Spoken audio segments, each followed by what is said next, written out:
Oh, hey, how's it going? Oh, don't put your fries down on account of me. I see you finished your diet and now you're ready to enjoy yourself by burying your face in a bucket full of fries. You've earned this. Good for you.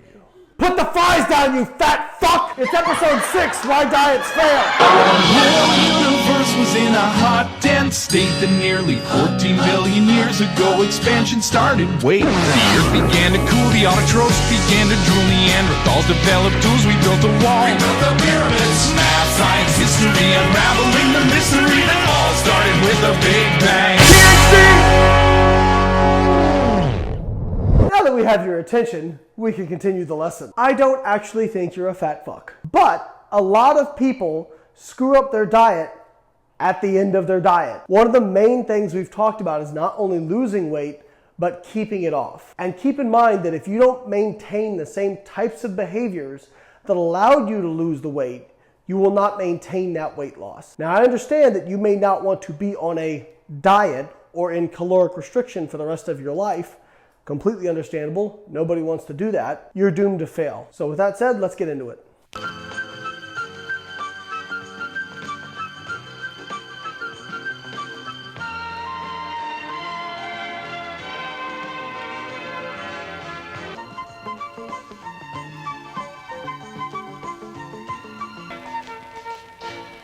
So one of the biggest problems with people who go on diets and then end up regaining weight is they don't think about the diet after the diet. They just think about, okay, diet's over, now I'm done.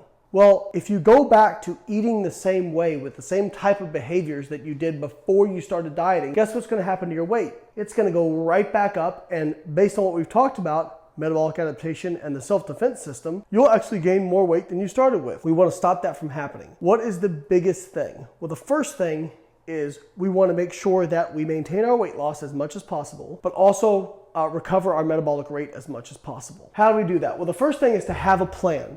I know so many people who diet and then they get to the end and they're just kind of like, okay, and they just wing it. Have a plan. Know what you're going to start with. I binge ate after every single one of my bodybuilding shows that I ever did except the last one. And the only difference was I had a plan. I relaxed my restrictive diet, so I didn't want to track macros as rigidly as I had been doing. But the night after the show, I said, you know, I want to have something nice. So I told myself I'm going to eat until I feel physically full, and then I will stop. Now that may sound like an intuitive thing for a lot of people, but when you've been dieting for a long period of time or lost a significant amount of weight, your hunger signals don't always match up from your gut to your brain. So many of you have probably had the experience where you felt physically full, but still felt compelled to eat and still felt hungry.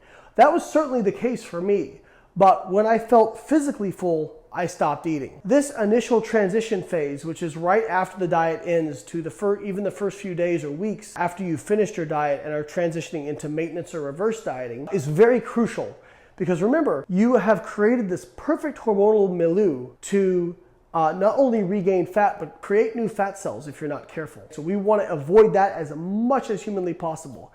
It's okay to regain some weight. That's okay. What we want to avoid is eating like an asshole. If you eat food and crap out your butt, then maybe if you stuck food in your butt, you would crap out your mouth.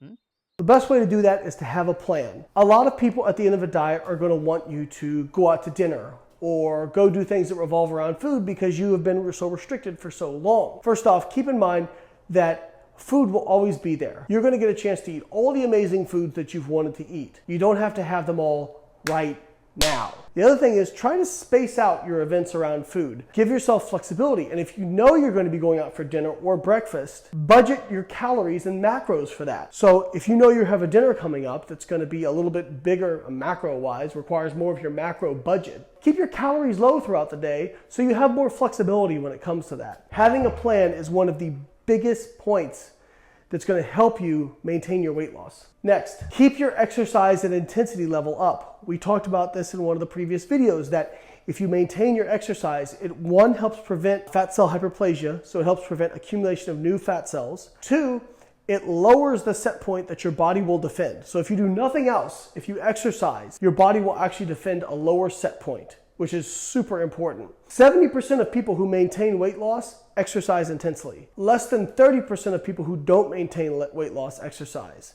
Exercise is one of the biggest, most important things you can do. What happens at the end of a diet? A lot of people feel like they're tired, they've been exercising really intensely to get this weight off, and they just want a week off. Let me tell you what, a week off of exercise combined with eating like an asshole is going to put you in a really bad position. Don't do it. Maintain your exercise intensity, at least in the short term, until your metabolism has recovered a little bit more to where you could take a few days off or a week off, and it's not going to negatively impact you as much. Next is, I kind of reverse these, but maintenance versus reverse dieting. At the end of a diet, if we want to maintain our weight loss, what we want to do is take our calories up to their maintenance level. So maintenance is where you eat the amount of calories that allows you to maintain your weight. Some of you might be happy with that calorie level at the end of a diet, but for some people that maintenance is going to be pretty low because of metabolic adaptation and how long you've been dieting. So if you're not happy with that maintenance, if it's not something that's maintainable for you, then something like reverse dieting may be suitable for you. Reverse dieting is where you slowly add calories in order to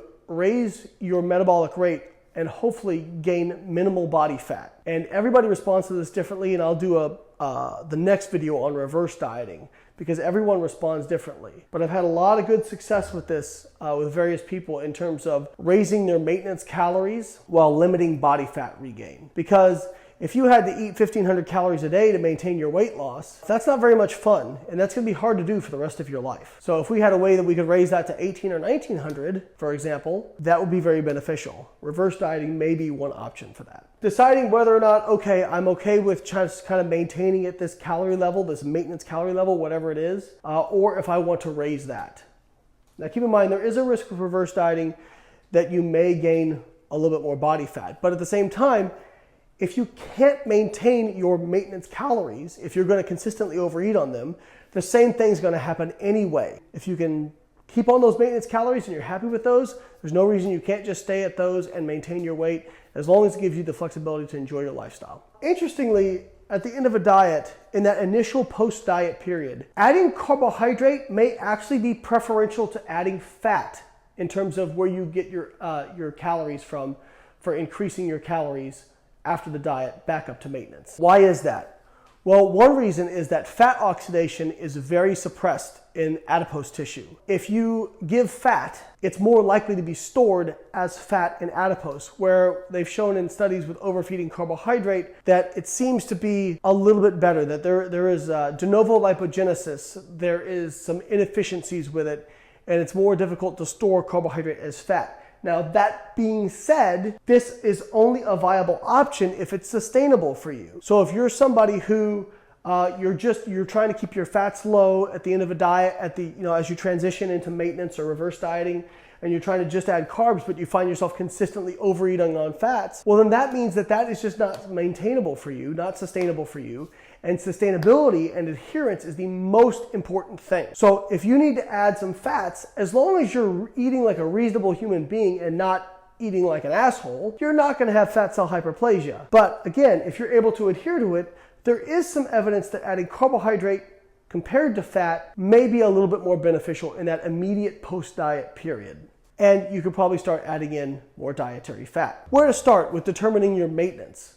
Well, there's a few ways to do this. The first is if you know how much weight you were losing on, whatever calories you ended your diet with, you can back calculate to figure out what your maintenance calorie level would be. And we show exactly how to do this in my complete contest prep guide. You can do that, or you can use some of the equations out there that estimate maintenance. But keep in mind that those equations are probably going to overestimate your maintenance based on the fact that you've already been on a long diet. So you may want to be a little bit conservative with those in terms of what it tells you your maintenance calories are. So something like the Mueller equation tends to be what I think the most accurate. It's also in the complete contest prep guide. But again, it's just an equation. So if you plug it in and it tells you your maintenance is 2,000 calories, but you know that you were only losing a small amount of weight and you were eating 1,500 calories a day, then you can be pretty sure that your maintenance is lower than 2,000, and maybe you want to err a little bit on the lower side, 1,800, 1,900, that sort of thing. So you can use equations, just understand that they're just equations and they might not get it perfect. You can also, again, use what you've actually been eating, how many calories you've been taking in versus how much weight you've been losing, and use that, and that's probably going to be a little bit more accurate figure. So for me, at the end of my contest prep, I was losing about like half a pound a week. It was really down to a grind, and I was only eating about 2,100 calories. So that meant my maintenance was about 2,400 calories, something around there. That's what I took my calories up to when I started my reverse diet after that show. And then I increased from there. Keep in mind, all this are just strategies. The most important thing is having a plan and making sure that whatever you pick, that you can sustain it. If you gain 5 pounds in a month after a diet, that's not going to cause you to add new fat cells. That sort of extreme response is going to be reserved to the people who add 15 or 20 pounds inside of a week or two. That's what we're trying to avoid. A reasonable amount of weight gain post-diet is okay. We're trying to avoid massive amounts of weight gain so that as you regain a small or moderate amount of weight, your metabolic rate comes back up to normal and you find a good, healthy maintenance. Because again, some of you may want to maintain every single pound you lost and eat a bunch of calories, and that might not be realistic. If you're somebody who lost, say, 30 pounds and you regain 5,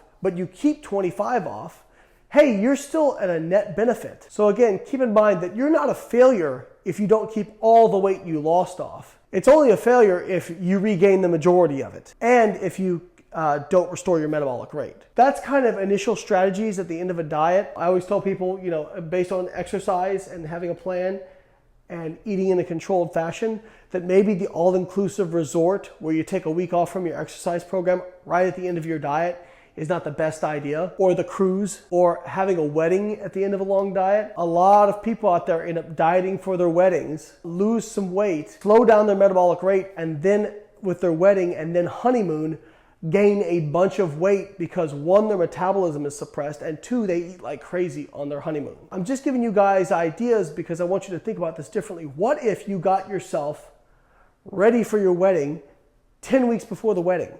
And then you actually had time to add food back in, restore your metabolic rate so that when you went on that cruise and ate more, you didn't gain as much body fat. These are all concepts.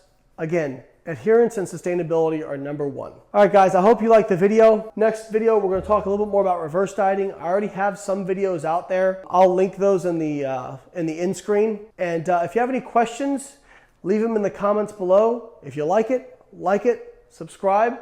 And check out my book, The Complete Contest Prep Guide, which breaks all this stuff down for you in a very easy to understand manner. Even if you're somebody who is not a competitor, it can still help you. Or you can wait for my new book, Fat Loss Forever, that's going to be coming out soon. Thanks, guys. I'll catch you next time.